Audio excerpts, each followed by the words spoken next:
आप लोगों का हमारे YouTube channel math solution by Abhishek में स्वागत है। तो आज के इस वीडियो में हम कक्षा 8 के अभ्यास 1F के सवालों को हल करेंगे। तो देखिए, पहला क्वेश्चन इसमें दिया है कि निम्नलिखित कथनों के सम्मुख सत्य या असत्य जो सही हो चिन्ह लगाना है, यानी उसे लिखना है। तो यहाँ पर करा है -6/7 और +6/7 क्या है, परिमेय संख्या नहीं है। तो यहाँ पर हम क्या बताएंगे, तो इसे पहले हल कर लेते हैं, तो बताते हैं कि है या फिर नहीं। तो यहाँ पर क्या दिया है, -6/7 और +6/7। इसे हमें बताना है कि परिमेय संख्या है या फिर नहीं। तो देखिए, यहाँ पर 7 7 समान है तो एक साथ लिख लेंगे। देखिए, -6 और +6। अब इसको हल करेंगे तो देखिए, +6 -6, 6 में से 6 जाएगा, कितना आ जाएगा, तो ये प्लस माइनस कट के कितना आ जाएगा, 0। अब नीचे क्या हो जाएगा, 7। अब 7 से 0 में भाग देंगे, क्या आ जाएगा, 0। तो 0 देखिए हमारा परिमेय संख्या है, यानी 0 के नीचे हम 1 लगा सकते हैं। तो 0/1 परिमेय संख्या है, लेकिन 1/0 कहा जाए तो वो परिमेय संख्या नहीं है, यानी 0 हमारा परिमेय संख्या में आता है, लेकिन ये क्या करा है, परिमेय संख्या नहीं है। तो ये कथन क्या हो जाएगा, ये कथन असत्य हो जाएगा, क्योंकि ये कह रहा है कि परिमेय संख्या नहीं है, लेकिन यहाँ पर परिमेय संख्या है। अब देखिगे, दूसरा क्वेश्चन दिया है कि परिमेय संख्याओं में योग का तत्समक अवयव शून्य है। तो तत्समक अवयव क्या होता है, देखिए जैसे 1/2 है, 1/2 में अगर हम प्लस मतलब ऐसी कोई संख्या जोड़े जो कि यानी यही प्राप्त हो जाए, तो इसमें देखिए 0 ही ऐसी संख्या है जिसको किसी भी संख्या में जोड़ेंगे तो वही संख्या आ जाएगा। तो यानी योग का तत्समक अवयव 0 है, यानी परिमेय संख्या में योग का तत्समक अवयव शून्य है, तो ये कथन क्या हो जाएगा, सत्य, यानी ये 0 ही होता है।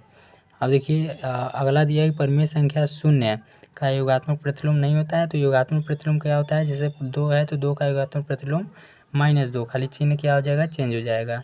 तो 0 का योगात्मक प्रतिलोम देखिए क्या हो जाएगा, 0 ही होगा, क्योंकि 0 माइनस में नहीं होता है, तो 0 ही होगा, लेकिन योगात्मक प्रतिलोम होगा। लेकिन ये कह रहा है कि नहीं होता है, तो इसलिए ये कथन क्या हो जाएगा, असत्य हो जाएगा। तो अब देखिए अगला क्वेश्चन दिया है कि, तो यानी ये असत्य हो गया। अब परिमेय यानी किसी ऋणात्मक परिमेय संख्या का, तो पहले कोई ऋणात्मक परिमेय संख्या, ऋणात्मक मान लीजिए माइनस में 1/2, ऋणात्मक मतलब क्या है, माइनस में रहेगा। परिमेय संख्या का योगात्मक प्रतिलोम एक धनात्मक संख्या होता है। तो इसका हमें क्या करना है, पहले योगात्मक प्रतिलोम क्या होता है कि माइनस का चिन्ह है तो एक इसमें हो जाएगा, प्लस में हो जाएगा। तो इसका योगात्मक प्रतिलोम एक धनात्मक परिमेय संख्या होता है, यानी किसी ऋणात्मक परिमेय संख्या का, तो कोई ऋणात्मक परिमेय संख्या हो गया। फिर कह रहा है कि इसका योगात्मक प्रतिलोम ये हो गया, तो धनात्मक परिमेय संख्या होता है, तो ये धनात्मक में है, यानी ये सत्य है, यानी ये कथन क्या हो जाएगा, सत्य हो जाएगा। अब देखिए अगला क्वेश्चन दिया है, परिमेय संख्याओं में घटाने का तत्समक अवयव शून्य है। तो यह कथन क्या हो जाएगा, असत्य हो जाएगा, क्योंकि देखिए ये योग में यानी जोड़ में ये जो तत्समक अवयव शून्य है, घटाने में तत्समक अवयव शून्य नहीं है। क्योंकि यहाँ पर देखिए, यहाँ पर अगर घटाएंगे तो 1/2 में से अगर 0 को जोड़ेंगे तो 1/2 आएगा, लेकिन अगर घटाएंगे तो 1/2 में से 0 घटाएंगे तो 1/2 तो आएगा, लेकिन अगर 0 को पहले कर दे -1/2 करें तब क्या आ जाएगा, -1/2 आएगा। यानी क्या हो जाएगा, ये यानी जो आएगा, यानी ये घटाने के लिए नहीं होता है, तो यानी ये कथन क्या हो जाएगा, अगला जो कथन है ये असत्य हो जाएगा। अब देखिए अगला क्वेश्चन है, परिमेय संख्याओं में गुणा का तत्समक अवयव 1 है। तो गुणा में भी देखिए वही चीज़ है कि जैसे 1/4 है, तो इसमें अगर किससे गुणा करें कि यही आ जाए, तो 1 से गुणा करेंगे तो यही आ जाएगा, यानी 1/4 ही आ जाएगा। तो गुणा में जो तत्समक अवयव होता है वो 1 होता है, तो यानी ये कथन क्या हो जाएगा, सत्य हो जाएगा, क्योंकि ये सही कर रहा है। अब देखिए अगला क्वेश्चन देखिए दिया है, एक ऋणात्मक परिमेय संख्या का गुणात्मक प्रतिलोम एक ऋणात्मक परिमेय संख्या होता है। तो एक ऋणात्मक परिमेय संख्या मान लीजिए -1/3। अब क्या करा, ऋणात्मक परिमेय संख्या ले लिए, ऋणात्मक परिमेय संख्या, फिर इसका गुणात्मक प्रतिलोम क्या होता है, जैसे -1/3 है तो इसका गुणात्मक प्रतिलोम क्या हो जाएगा, गुणात्मक प्रतिलोम इसका होता है, जैसे -1/3 है तो ये संख्या क्या हो जाएगा, पलट जाएगा, यानी 3 ऊपर चला जाएगा और 1 नीचे आ जाएगा, माइनस तो माइनस ही रहेगा। तो ऋणात्मक परिमेय संख्या ही होता है, तो ये कथन क्या है, देखिए ऋणात्मक में ही आ रहा है, यानी ये कथन क्या हो जाएगा, सत्य है। अब देखिए ऐसे अगला वाला इसका लास्ट क्वेश्चन देखिए दिया है, यदि परिमेय संख्या x का योगात्मक प्रतिलोम x है तो x बराबर 0 होगा।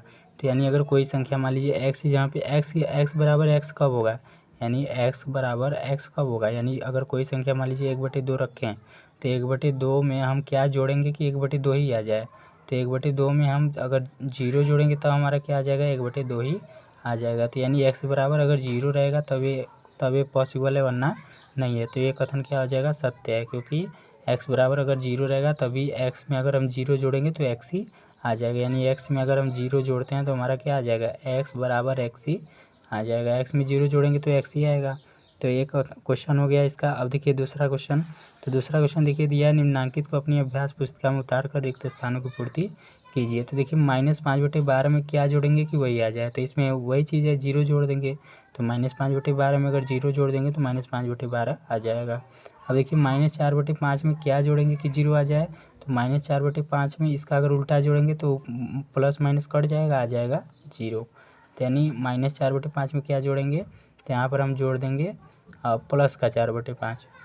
तो यानी इसमें क्या जोड़ देंगे, तो देखिए यहाँ पर -1 को लगा है तो हमें प्लस में 4/5 चाहिए। तो अब माइनस में 4/5 ही जोड़ देंगे, यानी माइनस में 4/5। तो माइनस ए और ए वाला माइनस, यानी एक को यहाँ माइनस है तो माइनस माइनस क्या हो जाएगा, माइनस माइनस प्लस। तो यहाँ पे -4/5 पहले से ही दिया है और ये माइनस माइनस क्या हो जाएगा, प्लस और 4/5। अब देखिए इसको अगर -4 प्लस 4 घटाएंगे तो 0 और बटे नीचे 5 भाग देंगे, कितना आ जाएगा, 0 ही आएगा। यानी यहाँ पे -4/5 भर देंगे। अब देखिए ऐसे अगला वाला देखिए 1/-2 के पावर -1 है। इसका मतलब क्या होता है कि 1/-2 है तो जो माइनस ऊपर 1 लगा है, -1 का मतलब होता है कि गुणात्मक प्रतिलोम। गुणात्मक प्रतिलोम यानी जैसे ये संख्या क्या हो जाएगा, पलट जाएगा।